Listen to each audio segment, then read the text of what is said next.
इस बिल के अंदर एक तो सूद के ख़ात्मे का जो मामला चला वो तो मैंने आपको पीछे वीडियो के अंदर बता दिया है, और दूसरा था मदारस की रजिस्ट्रेशन का। अब ये रजिस्ट्रेशन का जो मामला है ये आम आदमी को तो समझ में नहीं आ सकता। वो कहता पता नहीं ये क्या मामला है और ये क्यों हुआ है या क्यों नहीं हुआ, अब तक क्यों नहीं हुआ था, इसके बारे में कुछ पता आम आदमी को तो मालूम नहीं। लेकिन मैं ये समझता हूँ कि मदारस को जो इतनी इस बिल से खुशी हुई है, इतनी शायद आप हज़रात अंदाज़ा भी नहीं कर सकते कि कितनी खुशी हुई होगी कि मदारस के जो असातिज़ा, मुंतज़िमीन, मोहतमिम, नाज़म और दीगर जो हमारे मदारस के लोग हैं वो इतने खुश हैं कि एक अरसा दराज के बाद जाकर ये हमारी मदारस की रजिस्ट्रेशन का जो मसला था, जो पेंडिंग पड़ा हुआ था, ये हल हुआ।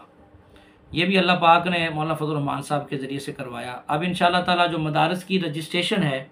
उसके अंदर बहुत सारी आसानियाँ हमारे पास आ जाएंगी, जो और जिसकी वजह से मुख्तलिफ़ इदारों की तरफ से जो मामलात थे वो भी इंशाअल्लाह ताला सारे क्लियर हो जाएंगे, कन्फर्म हो जाएंगे, और मदारस की आज़ादी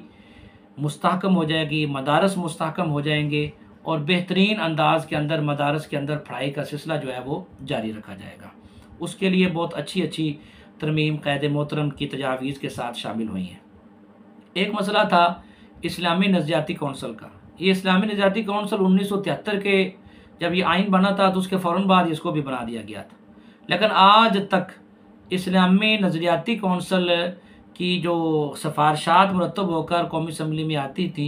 वो कभी भी कौमी असम्बली के इजलास के अंदर एजेंडे का हिस्सा नहीं बन सकी, कभी भी उस पर कोई बहस नहीं हो सकी। तो वो ऐसे समझें कि एक बराए नाम इदारा था और गैर फ़ाल किस्म का इदारा चल रहा था, तो उसको मुस्तहकम किया गया है इस बिल के अंदर। और आइंदा जो बिल भी कौमी असम्बली में पेश होगा जिसका ताल्लुक़ दीन इस्लाम के साथ होगा तो उसको पहले इस्लामी नज़रियाती कौंसल से पास करवाना पड़ेगा,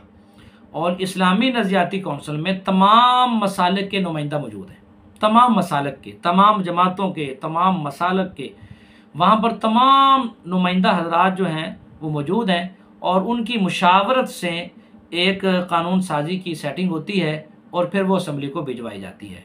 तो इंशाअल्लाह अब ये बहुत बड़ा ज़बरदस्त किस्म का मसला हल होने जा रहा है कि इस्लामी नज़रियाती कौंसल से मंजूरी ली जाएगी। अगर इस्लामी नज़रियाती कौंसल उसकी मंजूरी देगी तो फिर कौमी असम्बली से वो बिल पास होकर इनको हो सकेगा, अदरवाइज़ वो बिल पास नहीं होगा। ये भी एक बहुत बड़ी कामयाबी है कि पहले असम्बली के अंदर जिस आदमी का दिल करता था वो खड़े होकर जो है वो बिल पेश करता, और जो हुकूमती इख्तिदार होता उनकी आमतौर पर अक्सरियत होती तो वो बिल पास हो जाता था, पता ही नहीं चलता था क्या हुआ क्या नहीं हुआ। माजी में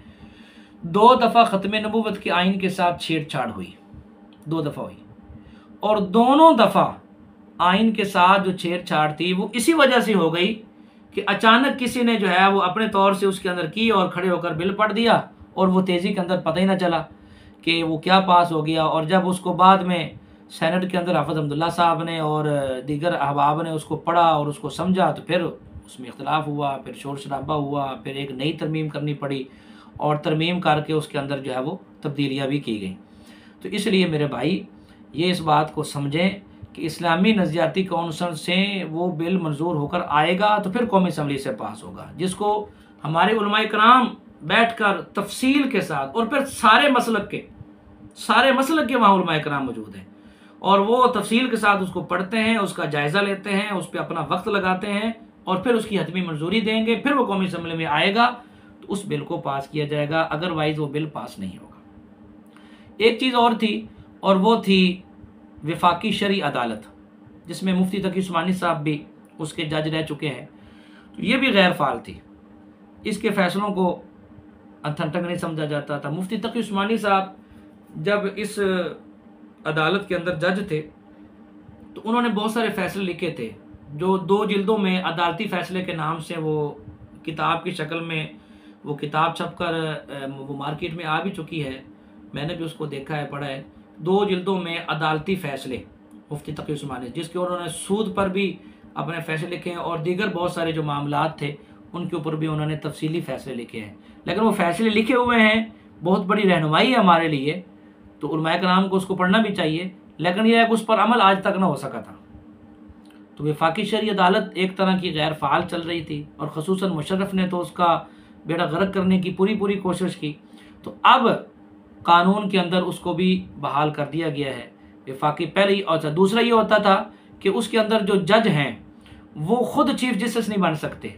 चीफ जस्टिस वफाकी शरई अदालत के अंदर जितने भी जज हैं वो तो चीफ जस्टिस बन नहीं सकते, तो उनको चीफ जस्टिस जो है वो बाहर से लेना पड़ता था। वो आमतौर पर सुप्रीम कोर्ट के जो रिटायर्ड जज होते थे वहाँ से लेना पड़ता था, या हाई कोर्ट के जो रिटायर्ड जज होते थे वहाँ से लेना पड़ता था, इधर उधर से बाहर से जज मंगवाने पड़ते थे।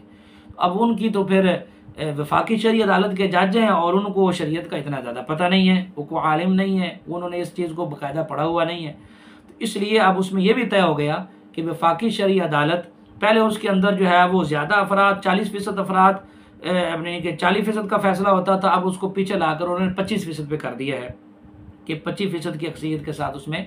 ये वो अगर वो मंजूरी हो जाती है तो फिर उसको असम्बली में लाया जाएगा। तो वफाकी शरई अदालत के अंदर जितने जज मौजूद हैं उन्हीं में से किसी को चीफ जस्टिस भी बनाया जाएगा और उनको बहाल किया जाएगा और उनके अंदर जो फैसले होंगे वो भी जल्द से जल्द किए जाएंगे। तो ये एक बहुत बड़ी कामयाबी थी हमारे लिए, वफाकी शरई अदालत के एतबार से भी थी, इस्लामी नज़रियाती कौंसिल के एतबार से थी, और मदारस का जो रजिस्ट्रेशन का मामला था।